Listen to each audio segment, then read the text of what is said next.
refrigeration, Dave Martin Saligan. This cycle has 4 components: the evaporator, compressor, condenser, expansion valve. So, what do they do? Evaporator. The evaporator basically sucks up the heat sa imong surroundings, thus turning your liquid refrigerant into vapor. So, that vapor goes into our next component, which is ang compressor.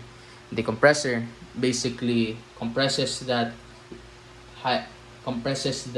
refrigerant, turning it into a high pressure nga vapor.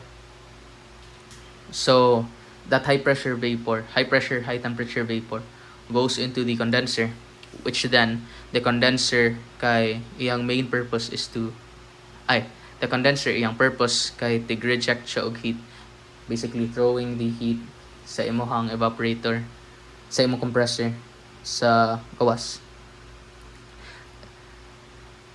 What ang labas niya sa condenser is a saturated liquid, which then goes to our next part nga expansion valve. The expansion valve, yung purpose kay tig-drop siya og pressure. So ang imuhang high pressure saturated liquid goes into the expansion valve, which then ang expansion valve nato has capillary tubes and a throttling process. Here's a throttling process, as you can see sa akong drawing. Very thin tubes and then very big tube. So sa kanang big tube, dinha siya nga part ang pag-drop sa imong pressure. So what we have is na kay low pressure liquid na siya, low pressure liquid nga refrigerant. So kana goes back to the evaporator and then balik-balik ang cycle. So last part, pH diagram. Number 1, as you can see, 1, vapor is sent to the compressor. Shunk. The pressure goes up and the enthalpy goes up sad. So as you can see here, line, temperature kay mo saka sad.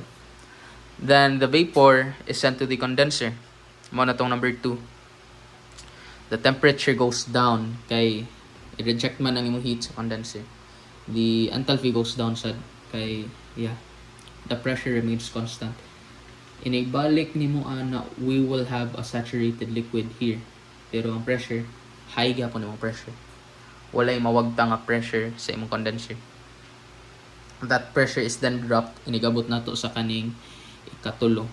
Saturated liquid is sent to the expansion valve, which, as I said, throttling process drops the pressure. Pressure drop, temperature drop, and our enthalpy remains constant. Isobaric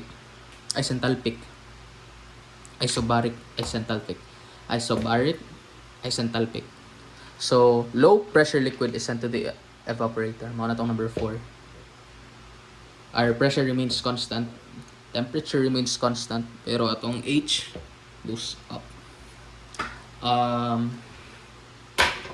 My name is Dave Saligan. Thank you for watching.